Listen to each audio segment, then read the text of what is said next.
Sige na naman, Didi. Umuwi ka naman ngayong Pasko. Naku, ma, malabo. Mahigpit kasi sila dito, alam mo naman. Baka mamaya pag umuwi ako, mahirapan ako makabalik dito. Padala mo na lang ako ng picture mo na nandun ka sa yelo. Ay, oo, maganda yun. Nasa snow ka para Paskong Pasko yung dating. Mahirap yan, Sa Las Vegas ako nakatira. Wala naman talaga snow dito. Naku, ayaw mo lang yata ako padala ng picture mo eh. Nagtampo naman agad. Ilang Pasko ka nang di nakakauwi dito? Ma, huwag ka na mag-alala. Meron akong pinadalang balikbayan box dyan last month. Padating na yun dyan. Yun naman pala eh. Ay, sa inyo rin pala, Robert, ha? May pinadala din ako. Ay, bongga. Sana may pinadala kang makeup. Make-up? Gagamitin mo? Opo. Ay, nako. Sabi ko na nga ba eh. Oo, gagamitin ko po para kay Berta.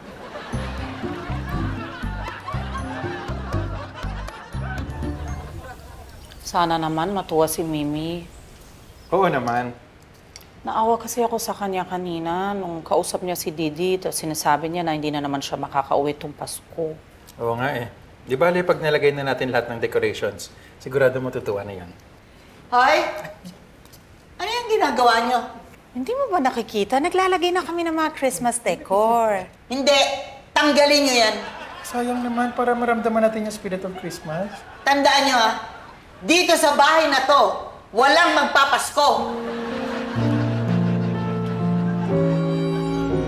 Wish you a Merry Christmas and a Happy New Year. Sino ba yung mga masko dyan? Ha? Ano yung mga kanta-kanta niyong Pasko-Pasko? Magsilayas kayo. Magsilayas kayo. Walang Pasko sa akin. Sige na. Hey, you, ang babarat ninyo. Ang barat ako, ha? Barat? Ha? Barat pala, ha? Huwag kayong makabalik-balik dito. Bakit pang init ng ulo mo? Nakakainis kasi. Wala namang ginagawa sa inyo yung mga bata. Hindi sila. Si Didi. Bakit? Hindi ba sumasagot sa text mo? Oo, hindi siya sumasagot. Tinatawagan ko siya, hindi siya sumasagot. Baka po may ginagawa. Anong ginagawa? Nanay ako, namimiss ko siya Paskong Pasko. Gusto ko naman siyang makausap. Pero bakit ganun binabaliwala naman niya ako? Napakasakit naman ang ginagawa niya sa akin. Ang kakalungkot naman. Magpapasko pa naman.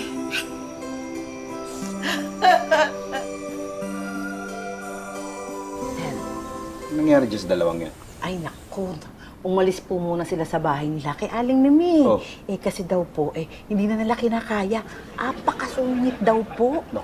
Aba, ang sabi pa nga sa bahay nila, walang magpapasko. Walang magpapasko. Grabe naman yan. Sige, talagay ko muna to. Sige. Ito. Hi. Thank you. Hello. Kumusta? Okay lang. Thank Talaga. you. Salamat, ha. Hindi na ako naiinis kay Mimi.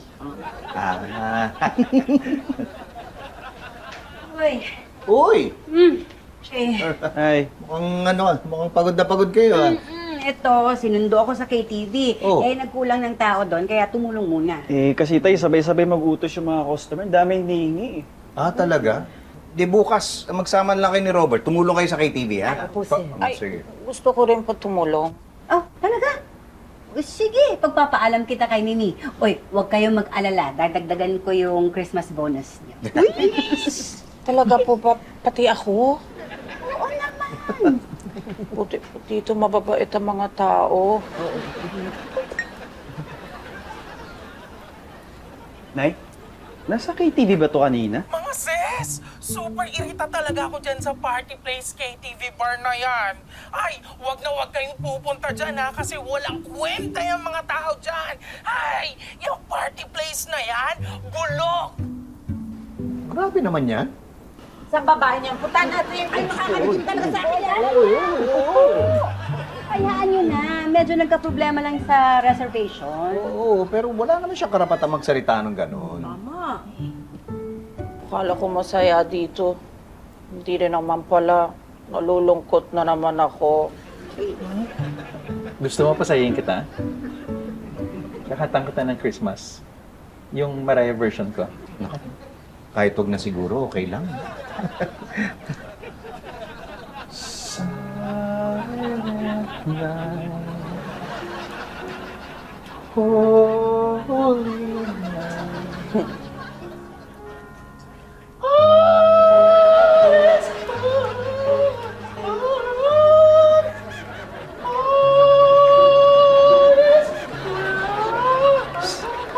Uy, ito dapat tinatanggalan ng karapatan.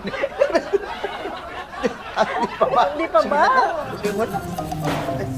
Eh, ang ganda na. Kala ko ba walang Pasko dito sa pamamahay na to? Tsaka, parang okay naman silang dalawa. Oo. Eh, baka nagbago na ng isip si Mimi. Baka naimasmasan. Baka masaya na. Ay, Mimi! Kumusta?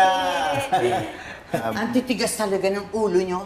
Di ba sinabi ko, walang magpapasko sa bahay na to? Ano po kasi? Huwag ka na magpaliwanag. Makinig ka muna. Hindi! Di ba sinabi ko, kung walang Didi dito, walang Pasko? Ikaw naman, isang beses lang naman sa isang taon tayo kung magpasko, hindi ba? Kaya, siguro dapat, kahit magkalayo kayo ni Didi, magpasalamat ka pa rin kasi maayos naman kayong dalawa. Ayos kayo, hindi ba? Tama. Tsaka alam mo, pag magpapasko, dapat masaya tayo. Ayoko. Naiinis ako kay Didi. Gusto mo ba tulungan kitang tawagan siya? Sana sagutin ka. Ay, oo naman. Tawagan mo. Ako? Kala ko ikaw tutulong. Ito na nga, ito na nga.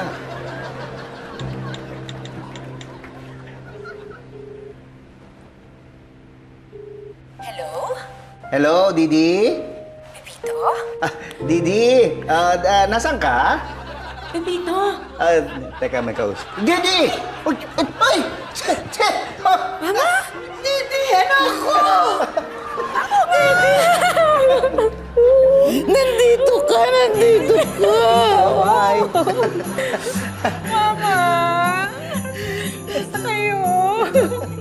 Uy, ikaw naman di ka man lang nagsabi na sana sinundo ka na namin. Eh, hindi ko na kayo inabala kasi medyo biglaan din yung desisyon ko. Kaya naisip ko, surpresahin na lang si Mama. Tumawag na siya sa amin kagabi. Sila yung kinunsyaba ko maglagay ng dekorasyon. Kasi may isang tao dito na ayaw magpasko.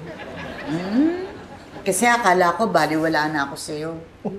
Pwede ba naman yun? Oo, di pwede yun. O paano di pwede na magpasko sa pamamahay na to. Welcome na welcome. Tuloy ang Pasko. Ikaw, kumusta? Anong balita? Eh, nung pandemic kasi nasa Saipan ako. Tapos lumipat ako ng Guam. Tapos, mga 1 year lang, merong concert producer sa Las Vegas na kumuha sa akin. Si Richard Small. Small? Ano pong height niya? Ay, hindi. Apelido niya yun. May lahi kasing German si Dicky. Sino pong Dicky? Si Richard po yung kinukwento niyo? Sa ano kasi, sa Amerika, pag ang pangalan mo, Richard, ang palayaw mo, Dicky. Sure. In fairness, no, wala pa rin binagbago si Robert. Ay, naku. Mas lumala nga ngayon. Taka lang, si Dicky, producer mo pa rin siya sa Las Vegas, tama? Oo, naging close kami. Eh, sa sobrang close nga namin, naging fiancé ko na si Dicky. Lapit na ako magka-apo. Uy, congrats ha! Tsaka bagay yung pangalan nyo ha. Didi and Dicky. And Mimi. Kailan ang kasal? Hindi pa naman kami nagsiset ng date. Pero medyo parang kinakabahan nga ako eh. Kasi na-realize ko na magbabago yung pangalan ko kapag kinasal na kami. Pwede namang hindi mo tanggalin yung apelyido mo ngayon. Di ba uso yung ganun sa Amerika? Oo yata. Diba? Oo, sa bagay. Pwede nga yun, Didi ko small. Parang hindi naman. Ay, maganda yung hindi, parang... Ay, Terma. Hi, Nay! Kamusta po? Eh, kamusta po si Aling Didi? Ayun, small na. Hindi, yung apelyido nung asawa niya na Amerikano, small. Small na siya ngayon. Ay, naku, mabuti naman. Nakakatuwa. Sir, ma'am, pwede ko po ba siyang bisitahin? Ay, oo naman. O, ngayon ka na pumunta ron kasi mamaya-maya pupunta na tayo ng KTV. Dala mo ng ulam, ha? Opo, ma'am. Balik po ako agad na. Okay, sige. Inay, nakabili ka ba doon ng mga pamasko? Ay, oo nga, hindi ko pa alam. Wala pa akong listahan ng pagregaluhan. Ngayon lang gawin mo yung listahan. Ako nang bahalang bumili ng mga regalo. Orderin ko online. Talaga? Uy, paano kung out of stock? Hindi mo naintindihan. Ako nang bahala doon. Paano po yung regalo kay Kara? Ako nang bahala. Talaga tayo ibibili? Hindi, ako na bahalang sumama sa'yo. Samahan na lang. Uy, kayo nang bahala sa mga pamasko kasi wala talaga akong oras. Napaka-busy ko sa KTV. Uy, naku, ikaw baka naman magkasakit ka. Hindi naman siguro abot sa ganun yung pagka-busy ko. Hindi yun. Ano? Baka magkasakit ka pag hindi ka nakapag-shopping. Naalala lang kita. Kumain ka muna. Ngayon? Ano ko, ha? Ano? Pinapabigay po ni Ma'am Elsa. Talaga naman. Salamat. Sarap yan, ha? Bango naman sarap nito. Hindi, welcome back. Ang ganda-ganda mo pa rin. Salamat. Tamis ko kayo. Miss ito. Oh, ma, hanggang ngayon ba humingi ka pa rin ng ulam kina Pipito? Masarap magluto si Elsa. At saka, si Ma'am po talagang nagpadala niya para dito. Aakyat ko na ba itong dalawa to sa kwarto mo? Ay, teka muna. Tanggalin muna yung mga pasalubong. Ah, walang pasalubong dyan, ma. Wala? Di ba sabi ko naman sa'yo na nagpadala ko ng balikbayan box ng 1 buwan pa? Bakit parang wala naman yatang dumadating dito? Naku, si Aling Mimi talaga parang bata. Huwag ka pong mainip. Ay, teka muna. Teka muna, sandali. Alam ko na, teka. Check ko muna ha. Tingnan muna natin. Check ko nga yun. Ay! Na-deliver na daw. Ha? May natanggap ka ba? Tingnan mo nga sa gate. Wala, kakagaling ko lang doon. Wala namang kahon. Asan na yun? Bakit nawawala? Hindi pwede, hindi pwede. Asan na yung pasalubong ko? Ganun po ba? Ah, sige po. Okay. Salamat po. Ah, ano sabi? Asan daw yung pasalubong ko? Sabi nung kausap ko, iniwan daw nila sa tapat ng gate. Eh, gunggong pala yun eh. Bakit niya iiwan sa gate? Ma, hindi naman nila kasalanan eh. Ako. Bigla ko kasing napindot yung leave by the door na instructions. Ito, tinan mo, may picture pa. Gate ba natin yan? Malamang. Eh, may address nga eh. Isa lang naiisip ko dyan. Ninakaw ang pasalubong ko. Hindi naman siguro, ma. Eh, di ba may gwardiya naman? Eh malamang, yung gwardya ang nagnakaw ng pasalubong ko. Asan ba yung gwardya na yan, ha? Asan? Asan? Ma! Naku, dalagan-dalaga ka na. Yung huling nakita kita, baby ka pa. Pabebe na lang. Ay, cupcakes po gawa ni Nanay. Aling Mimi, cupcakes po. Salamat. May sakit po ba si Aling Mimi? Hindi. Bad trip kasi yan eh. Dahil hindi namin mahanap yung balikbayan box na pinadala ko. Baka naman nakita nyo na. Ayaw nyo lang sabihin. Po, wala naman pong dineliver sa amin. Sigurado kayo. Opo, promise. Naman eh. Ay, alam mo, na-miss ko tong cupcakes ni Elsa. Ah, teka ha, sandali. Wala ko ng platito. Upo muna kayo. Thank you. Thank you po. Sandali ha. Uy! Tita Robert! Kuya. Ay! Po? Bago ba yung t-shirt mo? Opo, ganda di ba? Anong ibig sabihin ng LV? Louis Vuitton po. Baka naman Las Vegas. Ma, ano ka ba? Pati ba naman si Robert pinagbibintangan mo? Naniniguro lang ako. Baka siya ang kumuha ng pasalubong ko. Wait! Hindi ko po gagawin yun. Marunong ako umamoy ng imported na t-shirt. Paamoy. Pinarky! Ikaw naman kasi, bakit mo sinabi sa delivery na iwan na lang dito sa gate ko yung pasalubong mo sa akin? Hindi ko naman sinasadya, May, na yun napindot ko. O, paano ngayon yan, o? Asan? Nga. O sige, kung gusto mo, pumunta tayo ng barangay, ng pulis. O kasi pati NBI, puntahan natin, mag-report tayo para wag na tayo mag-away. Oo nga, kakadating lang ni Didi. Wala kang ibang ginagawa, kung hindi awayin siya. Kala ko pa naman na mismo ko. Ma'am Didi, ano po ba itsura ng box? Siguro mga 3 feet by 3 feet, tapos may pangalan na nakasulat, tapos may address namin ni Mama.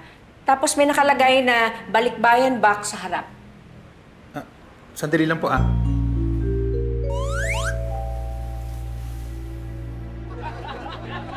Ba't di mo sinabi na nakuha mo na pala yan? Sabi niyo ma'am, Balikbayan Box. Iba po nakasulat eh. Ito po oh. Balik yan. Di po ba ibalik yan? Sige po, ibabalik ko na po. Hay! Tumigil ka! Lumayo ka! Wala lalapit dito! Akin to! Akin to! Akin to! Ano yung ayos mo dyan? Ay, ang ganda! Di ba sabi mo gusto mo ng snowman? Oo, thank you. Ang ganda. Ay, ilagay mo naman sa tabi ng Christmas tree. Sige po. Yan. Sindihan natin para umilaw. Hindi ka Amerika yan! Wanted yan! Ano siya sa Wendy? Ano po ba? Kaya pa po maayos yan.